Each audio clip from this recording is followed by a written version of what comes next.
Muy bien, entonces lo que tenemos aquí es un esquema de la replicación a grandes rasgos.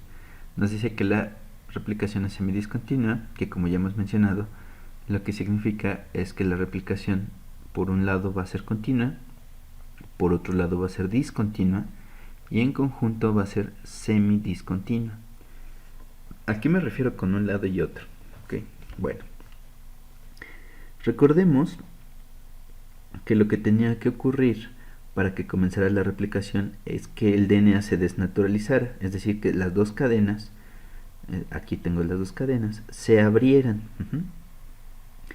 Ya habíamos visto que la acción, que la enzima que lleva a cabo la acción de abrir las dos cadenas se llama helicasa, que es dependiente de ATP y que esa energía de la hidrólisis de ATP lo va a emplear en la ruptura de puentes de hidrógeno. También habíamos visto que cuando cada una de las cadenas queda expuestas, tiene que ser protegida de la acción de nucleasas por la unión de unas proteínas llamadas SSBs.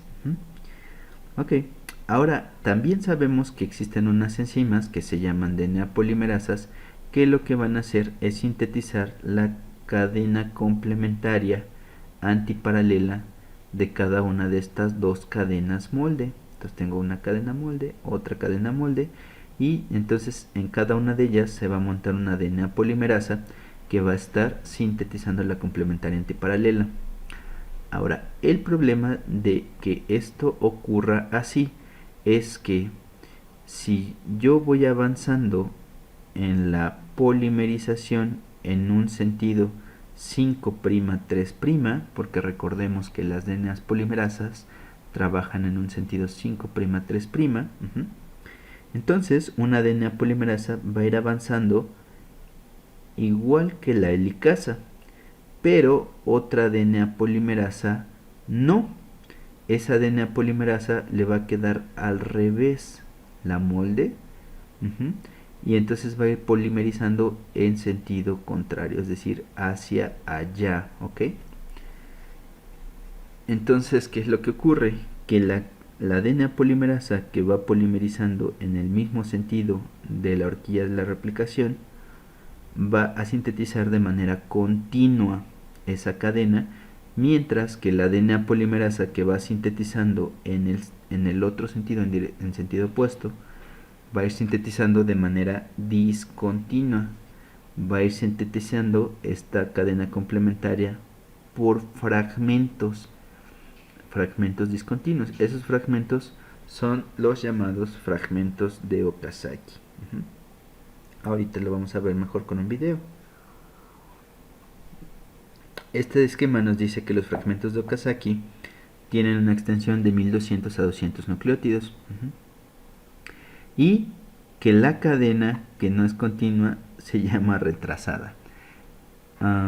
Tiene diferentes nombres y sinónimos, pero a grandes rasgos decimos que una DNA polimerasa va en dirección continua, va sintetizando en la misma dirección que la helicasa va abriendo, por lo tanto su síntesis es continua, y la otra va sintetizando en el sentido opuesto, por lo tanto su síntesis es discontinua, la va haciendo en pequeños fragmentos y esos fragmentos se llaman fragmentos de Okazaki. Entonces aquí se ve un poquito más el esquema. Entonces tengo aquí mi DNA B, que es mi helicasa, va a ir abriendo en este sentido, y aquí tengo mis dos núcleos de DNA polimerasa. Recordemos que tiene diferentes subunidades. Estas, por ejemplo, que están formando el dímero, son las subunidades tau. Entonces aquí hay un núcleo catalítico, que es esta rosita de aquí. Este núcleo catalítico va trabajando, sintetizando todas las DNAs polimerasas, recordemos, van sintetizando en dirección 5'3'. Entonces esta va sintetizando en la misma dirección en la que va avanzando la DNA B. Pero la otra, que le quedó la cadena molde en el otro sentido, pues va a tener que sintetizar también en dirección 5'3'. Pero resulta que la 5'3' ahora va en dirección opuesta a como va avanzando DNA B. Es decir, mientras que este núcleo catalítico avanza bien, este tiene que avanzar en dirección opuesta. Sin embargo, DNA B va a ir avanzando hacia allá. Entonces, ¿cómo le hace este núcleo catalítico para sintetizar totalmente la complementaria antiparalela? Pues lo que va a hacer es sintetizarla por fragmentos. Ya vimos que esos fragmentos se llaman fragmentos de Okazaki. Una consecuencia de que esto sea por fragmentos es que cada fragmento necesita su propio primer. Entonces la DNA-G, que es la primasa, una RNA polimerasa que sintetiza los primers, necesita estar todo el tiempo sintetizando primers para este núcleo de DNA polimerasa. Al final de que la DNA-B vaya, de que todo el núcleo de la RNA polimerasa vaya avanzando, el núcleo de DNA polimerasa pues también le llamaron el replicosoma, al conjunto de todas las subunidades que está participando en la replicación. No mucha gente está de acuerdo con eso, pero bueno. Entonces tenemos que una de las cadenas se sintetiza de manera continua, otra se sintetiza de manera discontinua, y dijimos que en conjunto la replicación es semidiscontinua. Ok. Entonces, ¿qué pasa con la síntesis de la cadena semidiscontinua? Ya dijimos, requiere un primer cada cierto tiempo. Si los fragmentos son de 1200 a 2000 nucleótidos, cada 1200 o 2000 nucleótidos necesitamos un primer. Entonces la RNA polimerasa o DNA-G todo el tiempo está sintetizando estos primers. Y con eso provee a la DNA polimerasa del extremo 3' OH libre necesario para que la DNA polimerasa sintetice los fragmentos de Okazaki, que son los rojos en este caso. ¿Okay? Al final, lo que voy a tener es que la cadena retrasada, como mencionan ahí, tiene o va a tener una serie de fragmentos separados, digamos, por un primer de RNA. ¿Están de acuerdo que ese primer de RNA hay que removerlo? Entonces, para remover ese primer de RNA, existe una enzima que se llama RNasa H, cuya única actividad justamente va a ser remover el cebador. Entonces remueve el cebador y la DNA polimerasa 1, ahí donde quedó este hueco que ocupaba el cebador, lo va a rellenar con DNA. Entonces la DNA polimerasa 1 va a ayudar a rellenar esos huequitos ocupados por el primer. El primer solo fue útil al inicio para empezar la replicación por la DNA polimerasa 3. Ok, entonces al final me voy a quedar con una serie de fragmentos ya sin RNA, pero estos fragmentos todavía están separados uno del otro. ¿Qué quiere decir que estén separados? Pues que no están unidos por el enlace fosfodiéster correspondiente. Y necesitamos una enzima adicional que es la DNA ligasa, cuya función justamente va a ser catalizar la formación de ese enlace fosfodiéster. Entonces aquí está la acción de la DNA ligasa. Entonces cuando llega la DNA ligasa ya pasó todo este rollo. Y lo que se encuentra es que tenemos DNA complementario antiparalelo en fragmentos, pero un fragmento con respecto a otro no están unidos covalentemente. Hace falta catalizar el enlace fosfodiéster. Y es lo que va a hacer la DNA ligasa. En una acción dependiente de ATP, lo que va a hacer es catalizar la formación de ese enlace. Entonces es dependiente de ATP. Ya hay otro grupo de enzimas que es totalmente relevante en términos de la replicación, que son las topoisomerasas. ¿Okay? ¿Qué significa esto? Las topoisomerasas, así como la helicasa va abriendo las cadenas de DNA, va a ir generando una tensión hacia adelante de las dos cadenas. Es como cuando están tendiendo calcetines en un tendedero. Al principio es muy fácil poner los calcetines entre los hoyitos del tendedero, entre los dos cordones del tendedero, pero conforme nos vamos acercando hacia la orilla va siendo cada vez más difícil. ¿Por qué? Pues porque estamos generando una tensión que se propaga a lo largo de todo el cordón.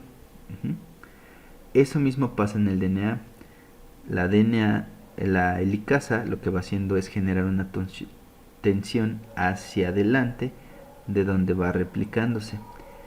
Las enzimas encargadas de liberar esa tensión o de distender el DNA son las topoisomerasas, y básicamente pues lo que van a hacer es eso. Entonces tenemos dos tipos de topoisomerasas según su función. Las de tipo 1 van a ser aquellas que para liberar esa tensión rompan una de las dos cadenas, en este caso está rompiendo la roja, para después catalizar el enlace fosfodiéster en una conformación en la cual evite una de las vueltas que ya tenía el DNA. Es decir, rompo la cadena roja, distenso, extiendo y entonces catalizo nuevamente el enlace fosfodiéster. Pero al catalizar el fosfodiéster esto ya me queda relajado. Entonces las topoisomerasas tipo 1 rompen una de las dos cadenas nada más para evitar la tensión. Mientras que las topoisomerasas tipo 2 lo que van a hacer para liberar la tensión es romper las dos cadenas.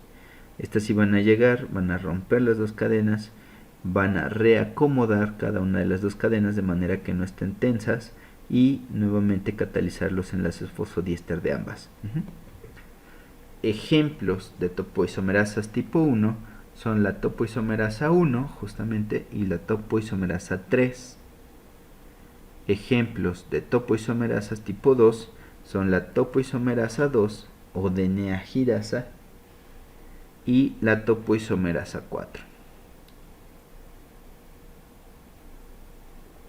¿Okay? Entonces, esa es básicamente la acción de las topoisomerasas. Evitar la tensión o distensar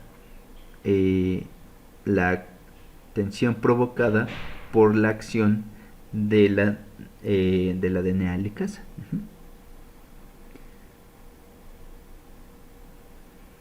Aquí vemos un esquema de las topoisomerasas tipo 2, que decíamos que un ejemplo es la DNA girasa, que como topoisomerasa tipo 2 lo que va a hacer es cortar las dos cadenas. Fíjense aquí, imaginen que tengo una cadena de DNA por acá, otra cadena de DNA por acá, y que esto está extremadamente tenso.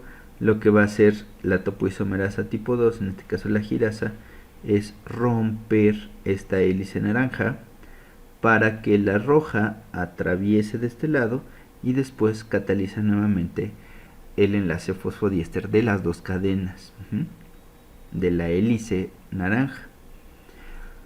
Ahora, como se imaginarán y como veremos más adelante, si hay enzimas capaces de romper el DNA y después ensamblarlo nuevamente, podrían ser útiles en el proceso de clonación, en el cual necesitamos unir dos segmentos de DNA que no necesariamente son homólogos, es decir, no tienen el mismo origen.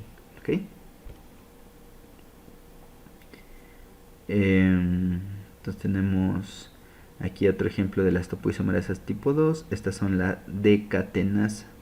La topo 4 es la decatenasa. ¿En qué proceso es importante esta enzima? En el proceso del término de la replicación. ¿Okay? ¿Por qué? Recordemos que el DNA de una bacteria, de un procarionte, es circular. Cuando nosotros sintetizamos una copia del genoma completo, que ya vimos cómo es, voy a tener finalmente dos moléculas de DNA circular, dos genomas. ¿Qué puede ocurrir al término de la replicación? Que esas dos copias de material genético queden entrelazadas. Puede ser de esta manera, por una sola cadena o por dos de las cadenas. ¿Okay? ¿Cuál sería la consecuencia de que se quedaran así? Pues que se supone que cada copia tiene que irse con la célula correspondiente. Entonces necesitamos de una topoisomerasa capaz de romper o de abrir esos dos eslabones y repartir cada una de las copias del genoma en las células hijas. ¿Cómo es el término de la replicación? El término de la replicación, si empezó en el origen de replicación todo, entonces un replicosoma o replisoma se vino de este lado, mientras que otro replicosoma o replisoma se vino del otro lado. Entonces estarán de acuerdo que en el extremo opuesto al origen de replicación va a ser el término de la replicación. Entonces un replisoma se viene por acá, otro se viene por acá y se van a encontrar de este lado. ¿Qué hay de este lado?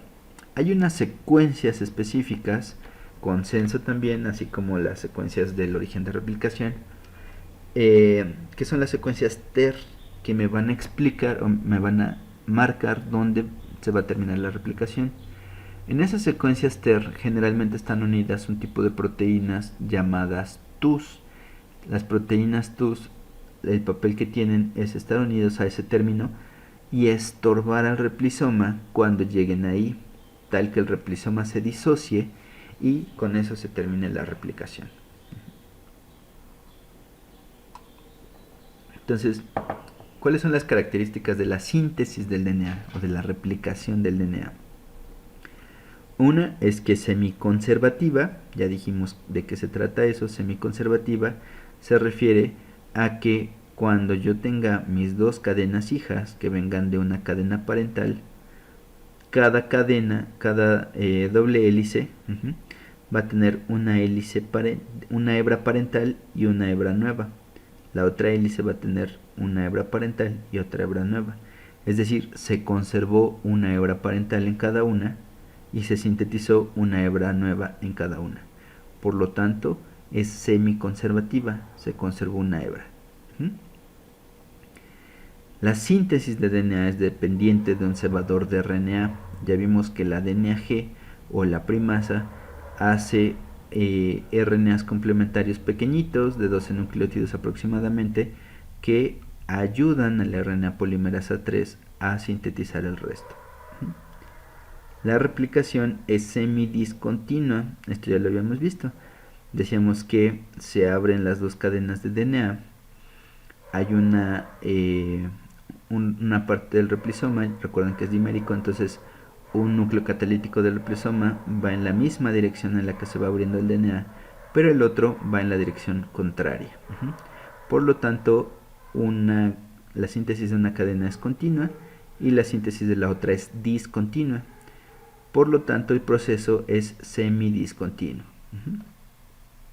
Y bidireccional, ¿qué quiere decir eso? Que entonces traemos un replisoma o un dímero de replisomas de este lado, pero del otro lado va también ocurriendo lo mismo, de manera que se encuentran al final. ¿Okay?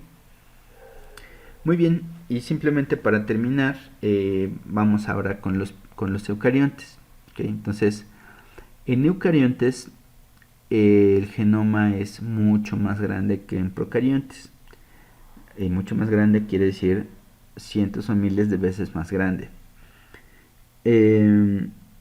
Si nosotros consideramos la velocidad, digamos la KCAT de la replicasa, de la DNA polimerasa 3, por ejemplo, y nosotros quisiéramos extrapolar esos parámetros a un eucarionte, no nos saldrían las cuentas. Veamos un poco.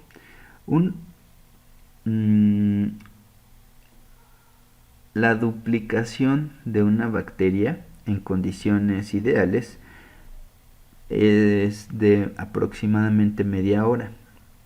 Es decir, una bacteria da origen a dos bacterias idénticas en aproximadamente media hora. En ese proceso de duplicación de la bacteria ocurrió la replicación del DNA, es decir, se tuvo que hacer una copia para esta célula hija. Entonces, cada media hora se está replicando en procariontes todo el genoma. Pero ahora yo les digo que en eucariontes el genoma puede ser cientos o miles de veces más grandes que en procariontes. No podríamos esperar cientos o miles de veces más tiempo para tener las nuevas hebras, para tener las nuevas copias del genoma que den origen a las células hijas. La explicación de cómo esto ocurre de una manera acelerada y en mucho menor tiempo con respecto digamos, a la velocidad de la DNA polimerasa 3 en procariontes, es que los eucariontes contamos con más de un origen de replicación. De hecho, si nosotros viéramos a lo largo del genoma, encontraríamos con que con cierta periodicidad, con cierta frecuencia aparecen orígenes de replicación. Y esos orígenes de replicación pues permiten que, aunque las enzimas no sean mucho más rápidas que las de procariontes, pues sí puedan hacer el trabajo simultáneo entre varias, y al final hacer una copia completa del genoma, que es mucho más grande que el de procariontes, para las células hijas. ¿Cuál es el inicio de la replicación en eucariontes? En eucariontes, análogamente al ORIC, pues vamos a tener secuencias que nos marquen cuál es el inicio o el origen de la replicación. En este caso les vamos a llamar Origin Recognition Sequence, o secuencias de reconocimiento del origen, o ORS también decimos por el acrónimo, ¿no? ORS, las secuencias de reconocimiento del origen. ¿Okay? En las secuencias de reconocimiento del origen se van a unir las proteínas de unión a este sitio. A ese conjunto de proteínas les llamamos ORC, Origin Recognition Complex. Entonces son un conjunto de proteínas que ahora van a reconocer el origen de reconocimiento, de la secuencia de reconocimiento del origen. ¿Okay? Entonces las proteínas ORC se unen a los sitios ORS. Esas proteínas ORC van a marcar el inicio de la replicación y van a permitir o van a promover la apertura en ciertas regiones específicas de la horquilla de replicación.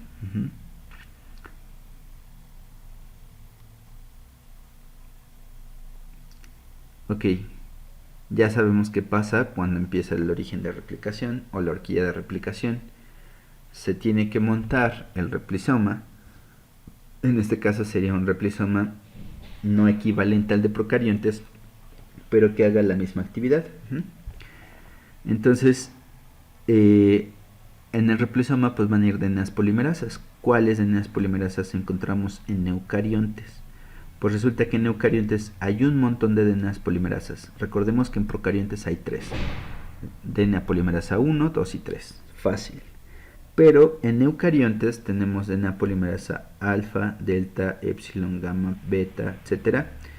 O sea, tenemos muchos tipos diferentes de DNAs polimerasas, o muchas isoformas, si lo quieren ver así, de las cuales a lo mejor en la replicación solamente nos importan las primeras 4, alfa, delta, epsilon y gamma, que son las high fidelity replicases, es decir, las replicasas de alta fidelidad, las que se van a hacer cargo de la replicación, de generar copias idénticas o muy precisas, digamos, del DNA. La DNA polimerasa alfa es la encargada de la replicación nuclear. Es una polimerasa primasa, quiere decir que no solo polimeriza el DNA, sino que también puede hacer primers. La delta es la replicación nuclear, pero de la cadena discontinua, la que va a ir generando los fragmentos de Okazaki. La epsilon también es de la replicación nuclear, pero de la cadena continua. Y la gamma tiene que ver con la replicación mitocondrial. Como podríamos esperar, si la mitocondria es de origen procarionte, que es un organelo que tiene su origen en un evento de endosimbiosis, pero que viene de un procarionte, pues imaginarán que la DNA polimerasa gamma es semejante a la de procariontes. Tenemos por acá a la DNA polimerasa beta. Es importante recordar que esa va a participar en la reparación de alta fidelidad, ojo, de alta fidelidad, y el resto van a trabajar en reparación de baja fidelidad. Ok, entonces aquí hay un esquema de la replicación en el cual veo que tengo mis dos cadenas de DNA, tengo mi sitio ORS o la secuencia de reconocimiento del origen, y en el sitio ORS se une el ORC, el complejo de reconocimiento del origen, que es esto verde. Entonces se une el ORC. Y después a este complejo de preinicio de la replicación se van a unir dos proteínas más, una llamada CDT1 y otra llamada CDC6. Si ustedes recuerdan, el ciclo celular en eucariontes está regido por cinasas dependientes de ciclina. ¿Okay? Entonces aquí tenemos unas ciclinas, que es la CDC6. ¿Okay? Una vez formado este complejo, ORC, CDT1 y CDC6, se van a incorporar las proteínas MCM. Las proteínas MCM son análogas a la DNAB, es decir, son las helicasas. Y una vez acomodadas las MCMs en el complejo o el prereplicativo, lo que va a ocurrir, pues obviamente, es que vía la hidrólisis de ATP, pues se va a abrir la horquilla de replicación, pero también necesitamos pues que se vaya CDC6. ¿Cómo se va CDC6? Una vez fosforilada, pierde su afinidad por el complejo de reconocimiento del origen y se degrada. Entonces se fosforila CDC6, se quita, y eso era como un segurito. Entonces cuando lo quitamos, permitimos que comience la replicación. ¿Cómo comienza la replicación? Pues ya están colocadas ahí las MCMs que van a funcionar como helicasas. ¿Okay? Ahora, ¿quién fosforila CDC6? Que es, digamos, la señal para que comience la replicación. Pues es una CDK, S-CDK, es decir, la cinasa dependiente de ciclina S, o de la fase S. Esto está muy padre porque quiere decir que esta enzima, la cinasa dependiente de ciclina S, va a fosforilar a la CD6 en los diferentes orígenes de replicación para sincronizar la actividad de replicación. Podría fosforilar a todas y todas comenzarían a trabajar más o menos al mismo tiempo. Bueno, entonces comienza el replisoma, empieza a elongar de un lado y del otro, y eventualmente se va a encontrar con el siguiente origen de replicación. Ok. Necesitamos también una proteína andamio, una proteína que mantenga el replisoma unido al trenecito, a las vías del trenecito. Esta proteína en eucariontes se llama PCNA, o Proliferating Cell Nuclear Antigen. Esta proteína incrementa la procesividad del replisoma. Tiene sentido. Si lo que está haciendo es mantener el replisoma unido a las dos cadenas de DNA, pues va a aumentar la procesividad, que como habíamos definido era la capacidad de sintetizar por evento de unión. Es decir, una enzima es muy procesiva si una vez que se une puede sintetizar una cadena larga de DNA. Ok, y aquí este es como un esquema comparativo entre el replisoma de procariontes y de eucariontes. Entonces, en procariontes teníamos una helicasa, que es la DNAB. Teníamos por ahí las subunidades tau, que formaban el dímero. Aquí están. Entonces, tenemos las proteínas tau, que ayudan a dimerizar, y tenemos los núcleos activos, bueno, los núcleos catalíticos con la DNA polimerasa 3 de cada lado. Pero además teníamos una proteína que es la DNA N, que en su momento no platicamos, pero que funciona como un andamio. Es un andamio que permite al replisoma montarse sobre el DNA para aumentar su procesividad. De este lado tenemos el equivalente en arqueas, en arqueas y en eucariontes. Entonces tenemos MCM, que sería la actividad equivalente al DNA, a la DNA N. Perdón. MCM más bien tendría la actividad equivalente a DNAB porque es la helicasa, y equivalente al ADN, que es el andamio, sería PSNA, que es este de aquí, que es el que va a acarrear al núcleo catalítico, que está formado por las High Fidelity Replicases, que son la polimerasa el epsilon y la delta. Ok, entonces los replisomas van a darse su rol por toda la cadena de DNA hasta que se caigan, y con eso esperaríamos que generaran copias de alta fidelidad del material genético parental. ¿Cómo termina la replicación en eucariontes? Ok, entonces tenemos varios orígenes de replicación. Voy a tener replicación de un lado en una cadena y replicación del otro lado en otra cadena. Y eventualmente un origen de replicación con otro se van a unir. Eso va a pasar a lo largo del cromosoma, excepto en los extremos. ¿Okay? ¿Qué pasa en los extremos? Entonces, aquí es el dilema justamente de los cromosomas lineales. Imaginemos que un cromosoma está extendido totalmente. Entonces, si yo tengo aquí mi cadena molde, que es esta en azul oscuro, y estoy sintetizando mi cadena, pues mi cadena nueva, en el extremo, mi DNA polimerasa o mi replisoma no va a llegar exactamente al extremo, sino que se va a quedar un poquito antes. ¿Cuál es la consecuencia de que no polimerice hasta el extremo? Pues que esta nueva copia va a ser un poquito más corta, solo un poquito. El detalle es que esta cadena, que es un poquito más corta, después va a ser el molde de un nuevo evento de replicación, y en ese nuevo evento de replicación se va a cortar aún más. Si yo repito este proceso muchas veces, en los extremos cada vez se van a ir acortando. Entonces, una consecuencia de la replicación de esta manera es que si consideramos que los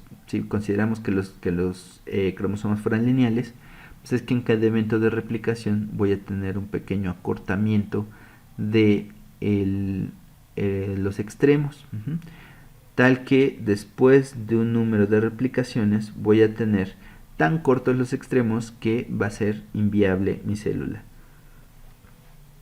Entonces lo que sabemos es que las células tienen un número finito de replicaciones posibles. Y eso se debe a que por el mecanismo de replicación en cada evento se van acortando. Eso es lo que define, por ejemplo, la edad. Se supone que la edad, en términos mecanísticos moleculares, está asociada al acortamiento de los telómeros, es decir, de los extremos de los cromosomas, por los eventos de replicación. Ok, y aquí se ve, entonces aquí tengo mi cromosoma. Entonces cada que se está replicando el material genético se va cortando un pedacito de los extremos, y al final pues se van a ir acortando los telómeros. Entonces aquí veo que tengo en los extremos, ok, ¿qué información es la que se está perdiendo? ¿Están de acuerdo que si estoy perdiendo material genético pues estoy perdiendo información? Afortunadamente la información que está en los extremos de los cromosomas es información redundante, es información, tenemos secuencias consenso que se repiten. Por ejemplo, aquí véanlo: AGGG, TTAGGG, TTAGGG. Entonces quiere decir, tengo una secuencia repetida en tándem en los extremos. Por lo tanto, no debería de haber mucho problema si se está perdiendo esa información, porque al final es redundante. Existe una enzima que está activa en el desarrollo embrionario, que es la telomerasa. La telomerasa lo que va a hacer justamente es elongar estas regiones repetidas en tándem en los telómeros. Entonces, el papel de la telomerasa es hacer tan largos los telómeros como sea posible en el desarrollo embrionario, para que una vez que nazca el individuo y en cada evento de replicación se vayan cortando los telómeros, pero eso no afecte la funcionalidad del cromosoma. Entonces, ¿cómo funciona la telomerasa? La telomerasa es esta enzima, en este caso está representada con este óvalo, que tiene en su estructura un templado de RNA, y resulta que ese templado de RNA pues contiene la secuencia repetida en tándem de los telómeros. ¿Cómo funciona?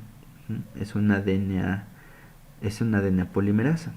Lo que hace es usa su templado para complementarse con el extremo del telómero, y sintetiza, usando como molde su propio RNA templado, sintetiza o elonga tantito el telómero. Aquí lo vemos en este esquema. Lo que hizo fue usar su RNA templado como guía para elongar el telómero. Entonces lo elongó en este fragmento que está en azul, que si ven no es más que el fragmento repetido en tándem, GGG, TTA. Entonces se mueve tantito, como su RNA templado es complementario otra vez a este extremo que acaba de colocar, puede usar su RNA templado para seguir elongando. Así es como funciona. Entonces usa su templado para elongar el telómero, se recorre tantito, vuelve a usar su templado para elongar el telómero, y así. Eso lo hace un número finito de veces y solo durante el desarrollo embrionario, porque después la telomerasa se inactiva y a partir de entonces se empiezan a cortar los telómeros. Se imaginarán ustedes que si en algún momento se dijo que el acortamiento de los telómeros era la explicación del envejecimiento, y existe una enzima capaz de elongar los telómeros, pues hubo personas investigadores a los que se les ocurrió que esta enzima podría ser la enzima de la vida eterna. Es decir, si pudiéramos usar esta enzima de manera controlada para elongar los telómeros, y eso evitaría el envejecimiento, pues eso pues sería bastante bueno. Lamentablemente, lo que se ha visto es que cuando se reactiva la telomerasa, lo que con frecuencia se recurre, o bueno, una consecuencia recurrente es que se genera cáncer. Es decir, se desregula, digamos, muchas cosas. Entonces no ha sido opción. Reactivar la telomerasa no es la opción de la vida eterna. Entonces, bueno. Pues sí, aquí está. Entonces, ya una vez que la telomerasa actuó, lo que dejó fueron un montón de fragmentos de secuencias repetidas en tándem, y lo que va a ocurrir en cada evento de replicación del genoma es que estos fragmentos, estas secuencias repetidas en tándem, se van a ir perdiendo. Y bueno, hasta aquí terminamos con la parte de la replicación en procariontes y eucariontes, que es, recordemos, la primera parte de el dogma central de la biología molecular.